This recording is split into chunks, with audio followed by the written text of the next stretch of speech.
보겠습니다. 히브리서 1장 4절로 14절입니다. 히브리서 1장 4절로부터 14절까지 봉독하게 되겠습니다. 히브리서 1장 4절로부터 14절까지 끝절까지 보게 됩니다. 저와 같이 한 목소리로 봉독이 좀 깁니다만은 다 같이 보도록 하겠습니다. 저가 천사보다 얼만큼 뛰어난 것은 저희보다 더욱 아름다운 그 이름을 기업으로 얻었음이니 하나님께서 어느 때 천사 중에 누구에게 내가 내 아들이라 오늘날 내가 너를 낳았도다 하였으며 또다시 나는 그에게 아버지가 되고 그는 내 아들이 되리라 하셨습니다. 또 맏아들을 끌어 세상에 다시 들어오게 하실 때에 하나님의 모든 선지자가 저에게 경배할지어다 말씀하셨으며 또 천사에게 관하여 그들의 전한 바람으로 그의 사역 그들의 불꽃으로 삼으셨느니라 하였으니 아들에게 관하여는 아버지가 영영했습니다. 그의 보좌의 나라가 호든 공평 흩어졌느니 내가 의의로 사랑하고 불법을 미워하였으니 그러므로 하나님 곧 하나님이 즐거움의 기름을 부어 내 동료보다 조금 승하게 하여다 하셨고 또 주여 태초부터 주의 당신의 기초를 두셨사오니 하늘도 주의 손으로 지으신 바라 그것들은 멸망할 것이나 오직 주는 생존할 것이고 그들은 다 옷과 같이 낡아지리니 의복처럼 낡아짐은 입을 것이고 그것들은 옷과 같이 변할 것이니 너는 영영이 연대가 다음에 없으리라 하였으나 어느 때에 천사 그 누구에게 내가 내 원수로 내 발등상이 되게 하겠다 내 우편에 앉으라 하였느니요 모든 천사는 부리는 영으로서 구원 얻는 후사가 위하여 섬기라고 보내심이 아니뇨. 아멘.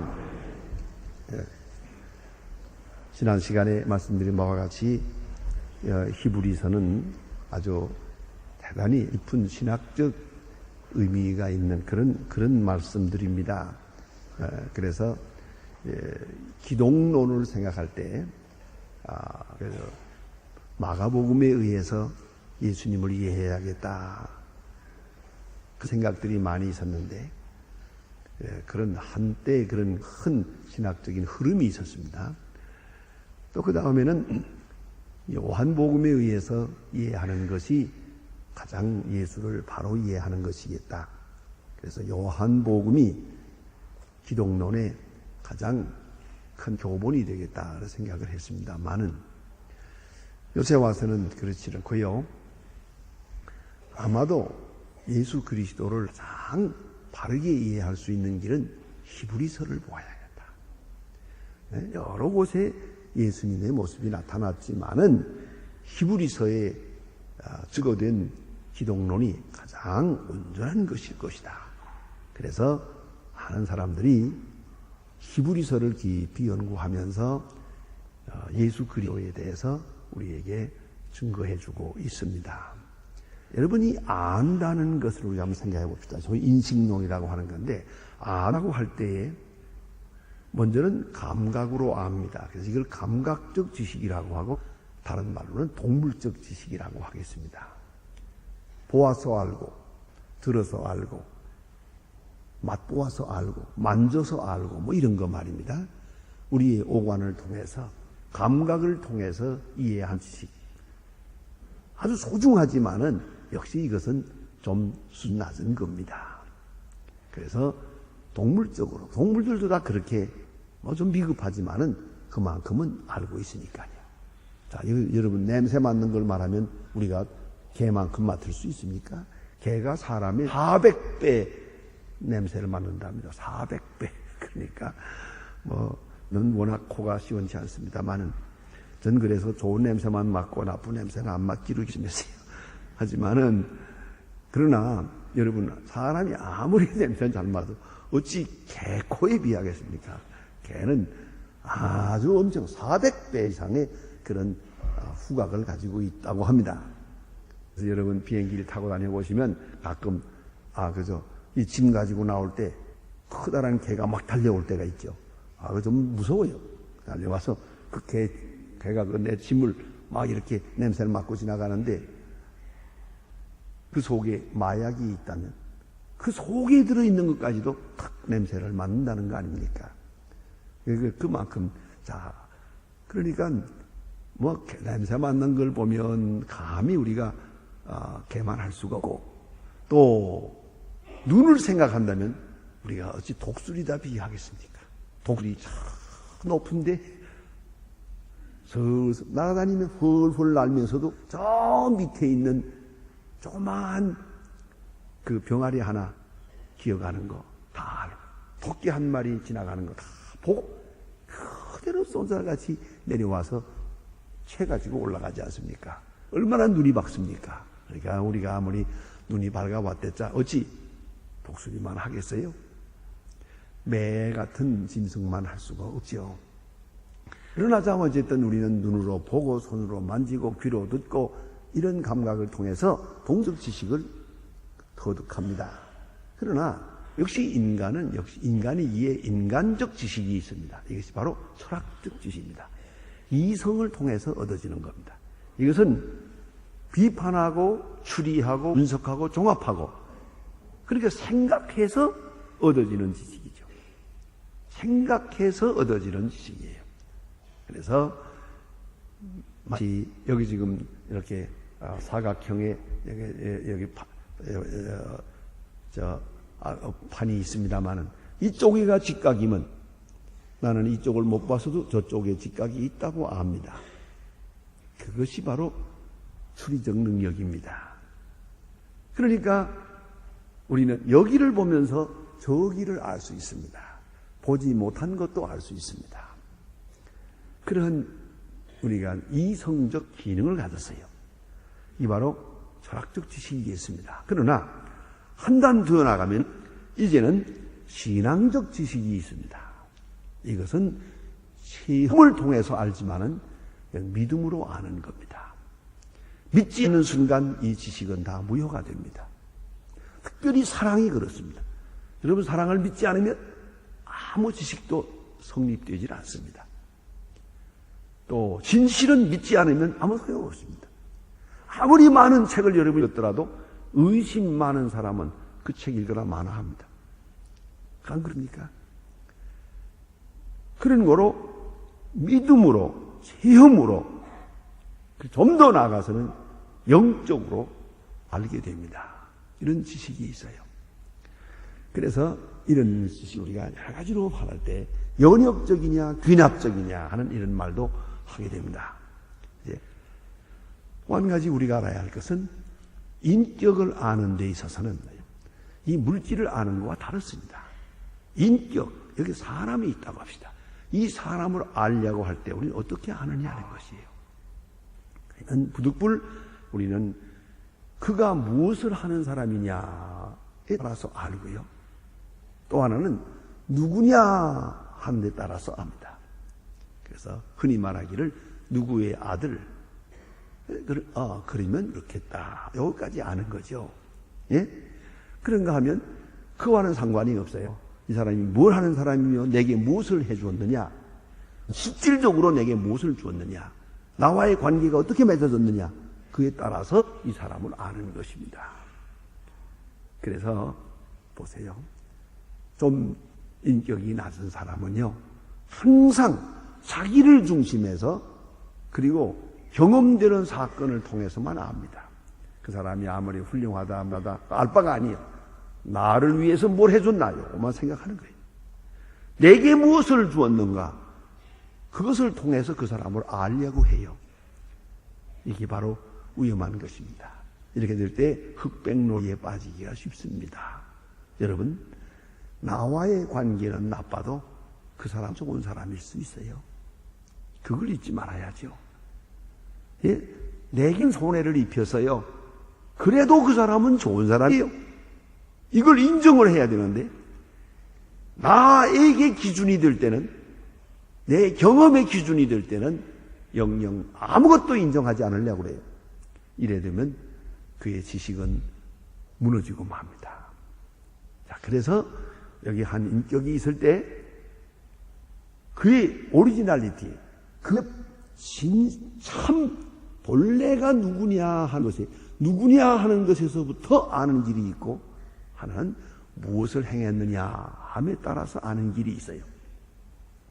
그러니까 이제 예수님을 안다 합시다. 여기에 대해서도요, 기독론이라고 합니다만 굉장한 학을같이 보이지만 쉽게 풀어 말하면 아주 쉬운 얘기예요. 그러나 깊은 뜻이 있습니다.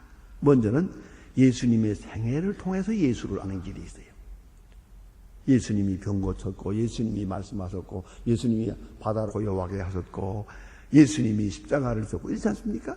예수님의 생애, 예수님께서 하시는 예수님의 휴머니티, 예수님이 하신 모든 사적을 통해서 예수를 알려고 해요.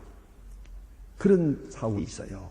그래서 그렇게 될 때는 항상 그런 쪽으로 기울어지면, 신학이 기울어지면 설교도 항상 예수님의 생애에 대한 말씀을 합니다.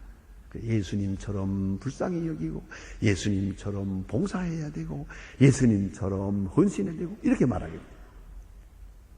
그래서 이렇게 귀한 일을 많이 하셨기 때문에 예수다. 예수님의 생애에 집중적으로 관심을 두고 그리스도를 이해하는 이해가 있어요. 예수님의 생애와 교훈에 의해서 예수를 아는 그런 이해가 있다. 그 다음에 두 번째 이해는 십자가 사건에 의해서 이해하는 거예요. 예수님의 생애는 그리 중요하지 않아요. 십자가가 중요해요. 왜? 우리를 위해 죽으셨으니까. 내 죄를 위하여 죽으셨으니까. 저 골고다 언덕에서 십자가에 돌아가신 것은 바로 내 죄를 위해서 속죄의 제사를 드린 거거든요. 그러니까 예수님과 우리와의 관계에서 가장 중요한 것은 우리 죄 사해 주시는 거예요. 우리에게 밥을 주고 먹을 걸 주고 자게 해주고 그게 중요하지 않아요. 중요한 건 내 죄를 사해서 하늘나라 가게 만드신 거죠. 그게 중요하다. 그렇지 않습니까? 그래서 십자가 중심적으로 예수를 이해합니다. 좀 더 나아가서는 예수님의 부활을 생각합니다. 십자가와 부활, 이럴 때의 어려운 말로 이것을 케르구마적 신앙이다 이렇게 말합니다. 왜냐하면 초대교회에 전해진 메시지는 이 두 가지밖에 없어요. 십자가와 부활, 십자가와 부활. 거기다 핵심을 두었거든요. 물론 재림도 말했고 예수님의 생애도 말했지만은, 그러나 가장 중점적으로 말한 것은 십자가와 부활이거든요. 그러니까 예수를 이해할 때 십자가와 부활에다가 딱 중심을 두고 이해해야 돼요. 보세요. 예수님께서 나사로를 살렸어요. 나사로를 살릴 때 죽은 지 나흘이라는 건 예수님의 몸 이적 가운데 아주 클라이막스예요. 그렇죠? 죽은 자를 살렸으니 그렇고, 죽은 지 나흘 만에 살렸으니까 그렇고, 무덤까지 가서 끌어냈으니까요. 굉장한 이적 아닙니까? 이렇게 나사로야 나오라고 해서 예수님께서 나사로를 살려냈다. 굉장하다. 놀랍다. 예수님 따라다니면 안 죽을 수도 있겠다. 혹시 죽었다가도 다시 살 수도 있고. 그래 생각하겠습니까? 나사로를 살린 사건은 그걸 말하고 있질 않아요. 핵심은 어디에 있느냐 하면 죽은 자를 살리시는 능력을 가진 분이 말없이 십자가를 졌어요. 십자가 지식이 바로 전했던 일이에요, 이게. 죽은 자를 살리고, 죽은 지 나흘이나 돼서 썩은 냄새가 나는 나사로야 나오라 하고 끌어내는 이 같은 위대한 능력을 가지신 분이 왜 십자가에 죽으셨냐 이거죠. 바로 그것이 십자가의 의미예요. 그렇기 때문에 나사로의 부활 사건도 사실은 예수님의 십자가 사건에 의해서 이해해야 되는 것이에요. 그것을 설명해 주고 있는 거예요. 그분이 십자가를 졌다. 부활의 아침을 바라보며 십자가를 졌다. 이걸 생각해야 되는 것이거든요. 그러니까 십자가 중심적으로 생각하는 것이에요. 그리고 또 부활을 생각해요. 보세요. 어떤 사람은 그런 걱정을 해요. 예수님이 동정녀 탄생으로 나섰다며? 처녀가 아이를 낳았다며?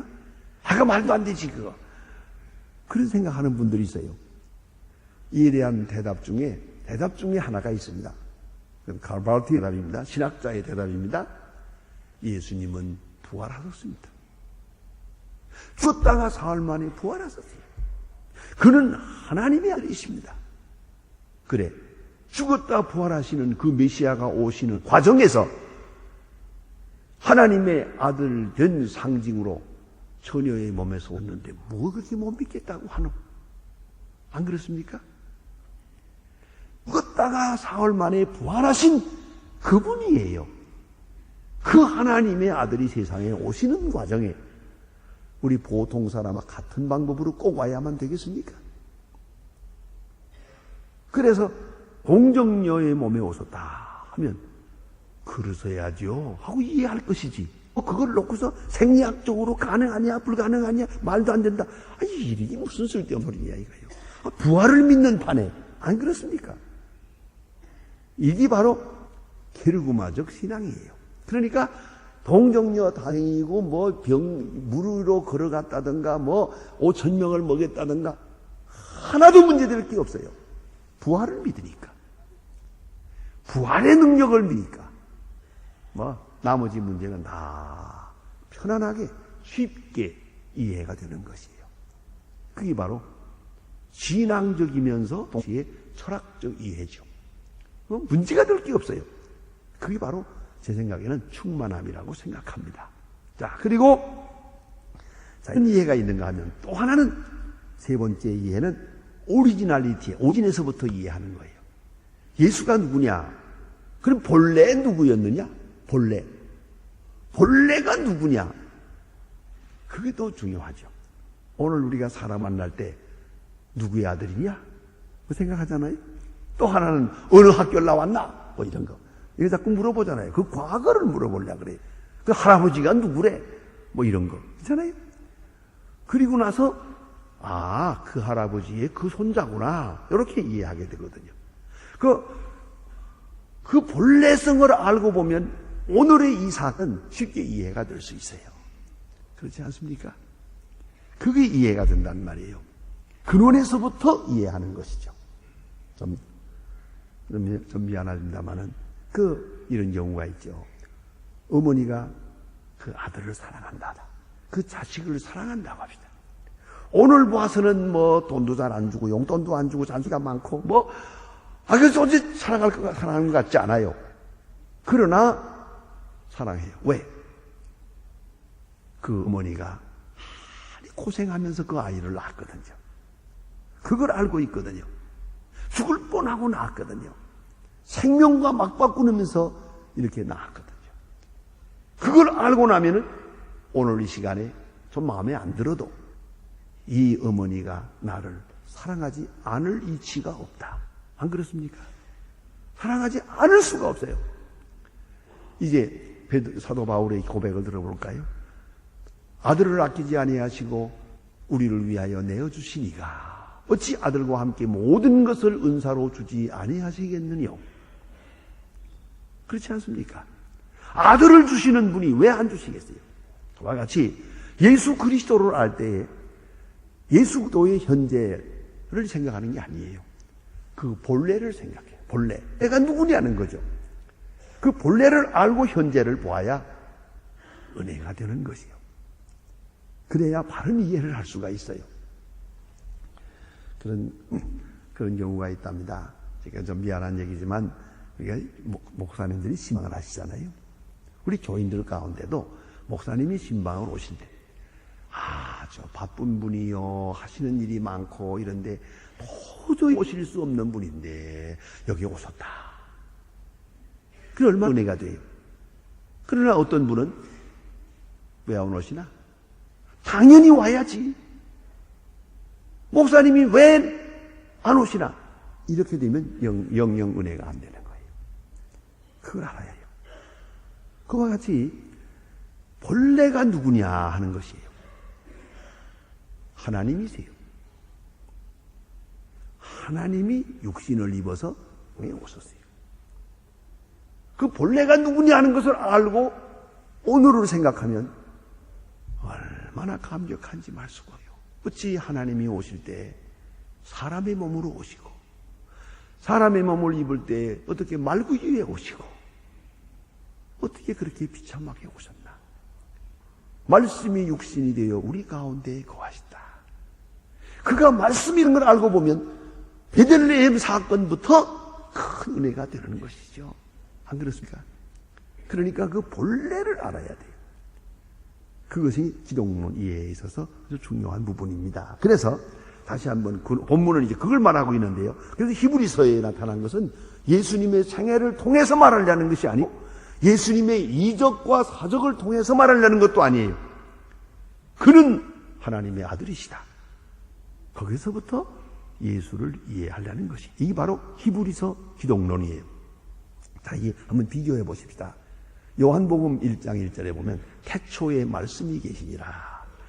알케홀로고스. 태초에 아주 먼저 처음에 이 우주, 이 세상이 생기기 전에 알케, 그 시간적으로만 아니에요. 실적으로, 예?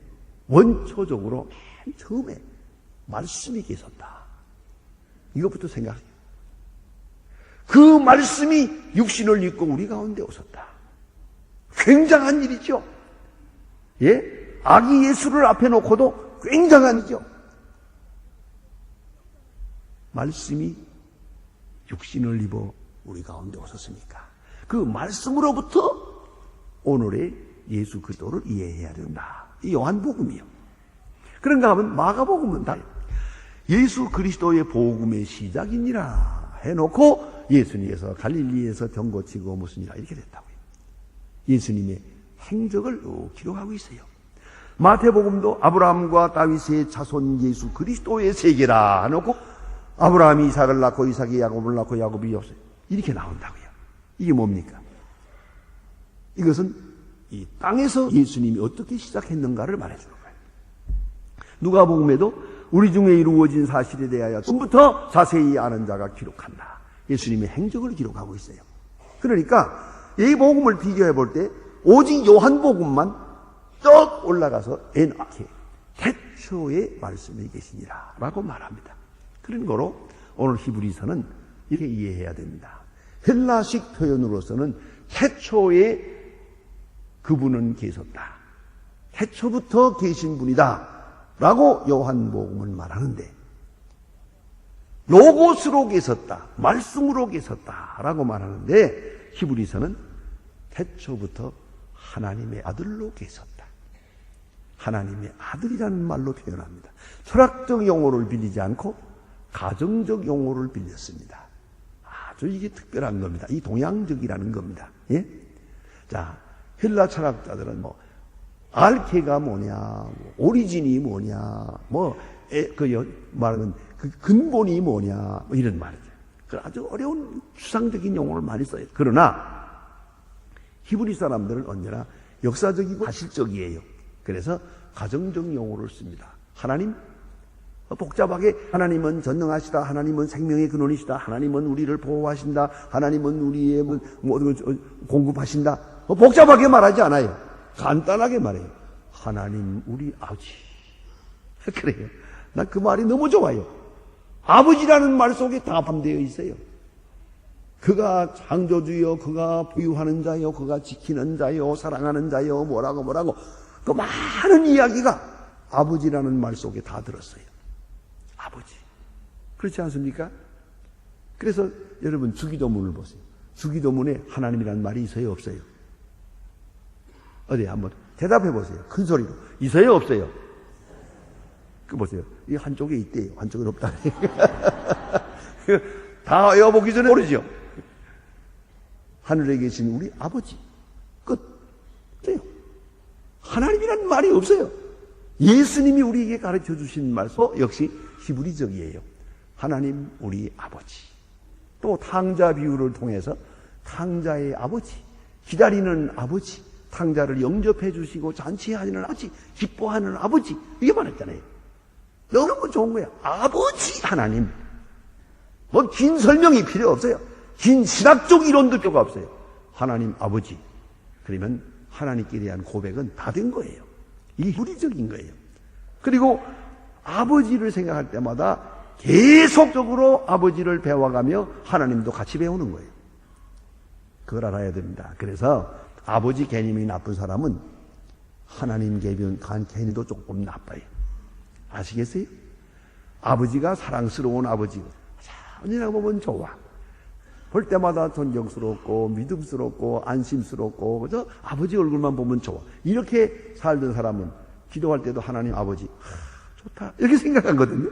그런데 아버지한테 밤낮 얻어맞은 아버지, 밤낮 집 나가서 안 돌아오는 아버지, 돌아와서 한 번씩 또 매자는 아버지, 이 생각하면 아버지 하면 그 아버지 생각이 나.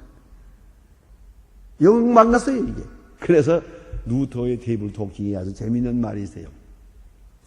저희 아버지가 좀 좋지 않았대요. 광부였는데 조금 무식했는지는 모르겠는데 어쨌든 루터를 좀 많이 때렸대요. 그리고 루터도 좀 우하게 막 그랬던 것 같아요. 어쨌든 루터는 말하기를 하나님 아버지라고 하지 말고 하나님 은이라고 하면 어떠냐 그랬어요. 아버지라고 할 때마다 그 몽둥이 들고 따라오는 아버지 생각이 나서 영 기분이 좋지 않아. 그렇지 않습니까?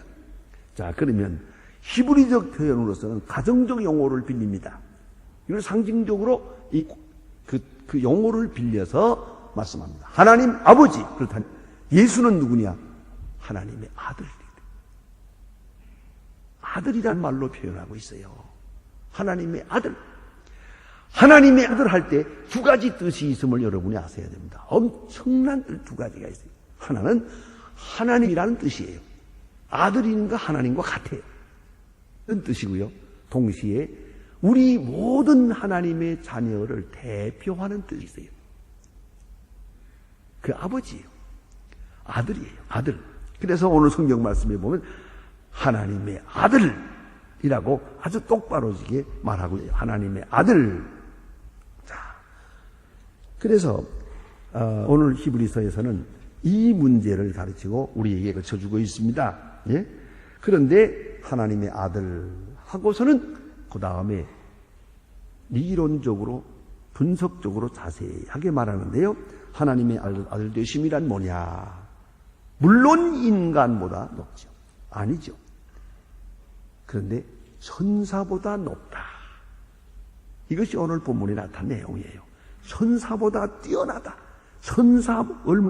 천사보다 얼만큼 뛰어남은 아주 상대가 안 될 만큼 훨씬 높게 그런 존재다. 하나님의 아들이라는 것은 그런 것이다. 말해요. 천사보다 뛰어나다. 왜 천사란 말을 하느냐? 이건 당시에 히브리 사람들이 천사를 꼬있거든요. 심지어는 천사가 몇 마리나 천사가 심지어는 별 얘기가 다 있습니다. 요 손톱 위에 천사 몇 마리 올라앉을 수 있을까? 그런 생각도 하고요. 또 성경에 보세요. 그 천사란 말이 나와요. 우리 한 사람 한 사람에게는 다 천사가 따라다닌다고 생각했어요. 특별히 어린아이들 높은 데서 떨어지든가 하면 천사가 딱 붙들어준다고 생각했어요. 그렇지 않으면 살아남을 수가 없으니까. 그래서 천사. 그래서 사도행전에 보면 그런 말 있죠. 베드로가 감옥에 갇혔었죠. 교인들이 베드로를 위해서 기도했죠. 기도했지만 그들이 감옥에서 나오리라고 생각한 게 아니에요. 내일 아침에 죽을 테니까 믿음을 지켜서 잘 죽게 해주세요. 잘 순교하게 그렇게 기도했다고요. 그런데 베드로가 천사의 인도함을 받아서 나왔어요. 감옥에서. 나와가지고 교인들이 모여서 기도하는 마가의 다락방을 갔어요. 가서 문을 두드리니까 그 계집아이가 나와서 딱 보더니 아이고 베드로가 왔습니다 하고 들어가서 말하니까 안에 있는 사람들이 뭐라는 거야? 네가 돌았냐? 미쳤냐? 아니야, 이거 베드로예요. 그러니까 그러면 그의 천사가 온가 보다. 그가 지금 죽을 때가 돼서 아마 천사가 온가 보다. 이랬다고요. 이렇게까지 안 믿었어요. 그 무슨 말입니까? 그의 천사. 이게 바로 히브리 사람들이 가진 그 천사에 대한 이해거든요. 천사가 많고요. 한 사람 한 사람을 위해서 천사가 지키고 있다고 생각해요. 예? 그리고 보호하고 또 우리의 생활을 하나님께 다 보고 드린다고요. 그렇게 이해하고 있어요. 그래서 오늘 그 천사론에 의해서 생각합니다. 그래서 천사보다 뛰어나다. 천사급에 속하는 분이 아니다. 뛰어나다. 하나님의 아들이다. 그래서 네가 내 아들이다.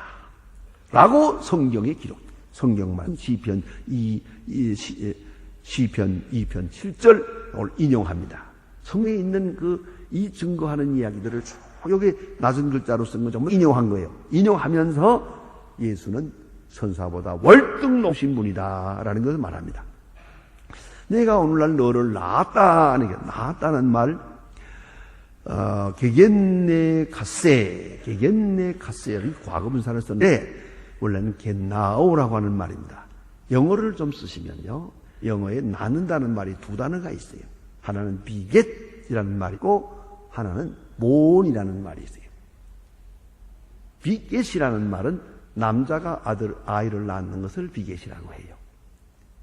이제 내 아들 여기 있어요. 내 아들을 보면서 이건 내가 너를 낳았다 그래요. 어떻게 낳느냐? 이건 생명을 이어주었다는 뜻이에요. 그런 뜻이지 여자가 낳는다는 거죠. 여자가 10달 동안 가지고 있다가 산부인과에 가서 낳는 거, 그런 생리적인 출생은 그거는 아니에요. 그건 본이고 비겟은 생명을 아브라함이 이삭을 낳고 에이브라함 비겟 아이작 이렇게 나오는 거예요. 아브라함이 이삭을 낳고 이삭이 야곱을 낳고 할 때 그 낳고는 비겟이에요. 본이 아니에요. 오늘도 보면 내가 너 낳았다. 그래서 하나님이 언제 누구하고 결혼해서 언제 낳았나? 그렇게 짓궂은 질문하는 사람이 있어요. 하나님이 예수님 언제 낳았나? 그러면 그 여자는 누군가? 또 그 생각까지 한다니까요. 예수님의 어머니가 누굴까? 편하게 할 생각을 다 해요. 그건 아니에요. 오늘 여기서 말하는 것은 어디까지나 생명이 이어지고 하나라고 하는 뜻을 이런 가정적 용어로 표현한 것뿐이에요. 그래서 본래성을 말하는 것이, 그는 본래 하나님이시다 하는 것을 말하죠. 이제 좀 머리 아프지만 신학대학 학생이 됐다 생각하고 이제 하는 말을 살려두세요. 이게 뭐냐면 양자설이라는 거예요. 기독론에서 양자설이라는 말은 굉장히 중요한 신학적 이론입니다. 그게 뭐냐면 예수님은 본래 하나님의 아들이 아닌데, 그저 보통 사람과 같았는데 세례 받으실 때 성령이 세게 강하게 임하면서 그때 딱 붙들어서 하나님의 아들 됐다. 그때부터. 아시겠어요? 그 양자지요. 그러니까 본래는 아닌데 중간에 된 거 아닙니까? 그런 양자설이 있고요. 좀 더 심한 것은 그것도 아니에요.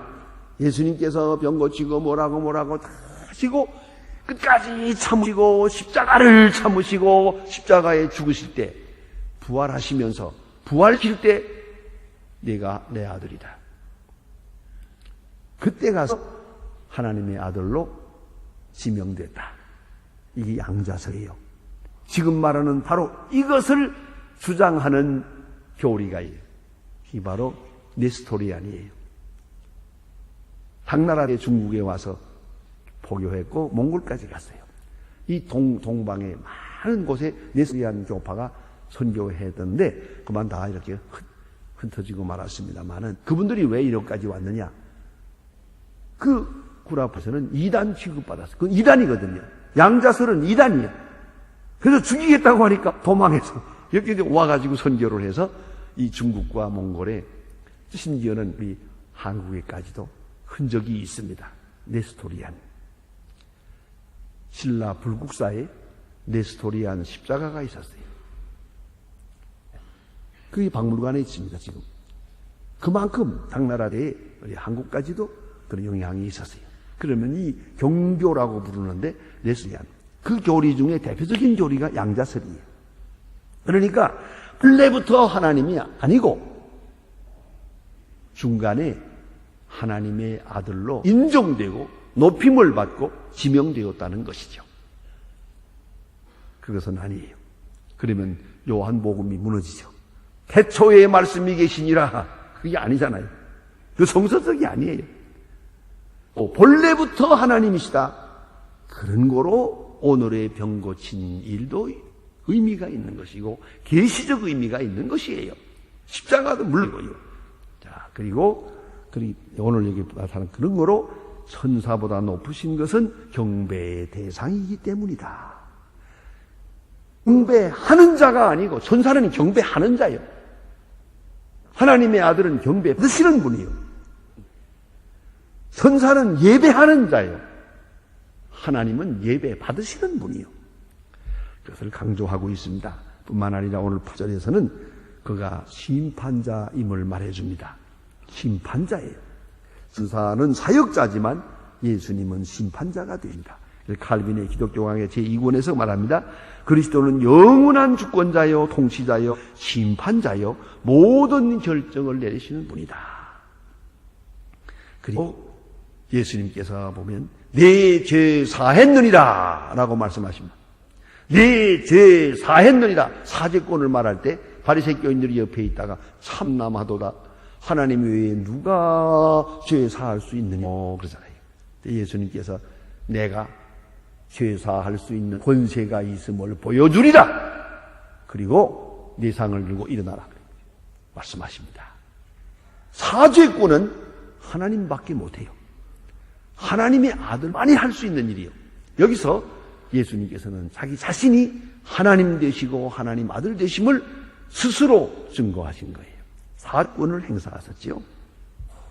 그리고 에베소 1장 20절에 보면은 더구나 사도 바울이 이 문제를 가지고 크게 취급하고 있습니다. 에베소 2장 제가 1장 20절에서부터 몇 절 봅니다.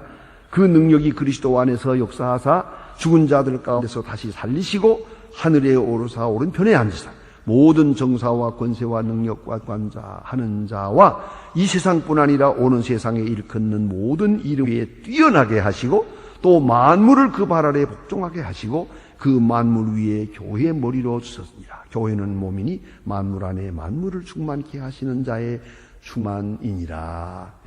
만물의 만왕의 왕이시다. 만주의 주가 되신다. 바로 그는 하나님이시다. 그것을 이렇게 강하게 말씀하고 있습니다. 뿐만 아니라 오늘 성경에 말한 대로 태초부터 계시고 그가 창조자가 되셨습니다. 예수는 피조물이 아니에요. 천사는 피조물이고 예수는 창조자예요. 그것을 강조하고 있습니다. 그리고 그리스도의 나라는 영원할 것을 본문에서 말씀합니다. 자, 우리가 예수를 믿습니다. 어떻게 믿는 게 예수를 믿는 겁니까? 예수는 착한 분입니까? 예수는 좋은 일 많이 하신 성자입니까? 귀한 말씀을 하신 지혜로운 자입니까? 아니에요. 예수는 하나님의 아들이십니다. 간혹 어떤 분들이 삼위일체조리에 대해서 좀 더 알고 싶다고 하는 질문을 많이 해요. 그런데 삼위일체라는 말은 헬라적 표현이고 철학적 표현이에요. 복잡하게 생각하지 마세요. 성경이 말하는 대로 히브리서 기독론대로 예수는 하나님의 아들. 거기까지 생각하면 끝입니다. 그보다 더 확실한 신학적 교리는 없습니다. 기도하십시다.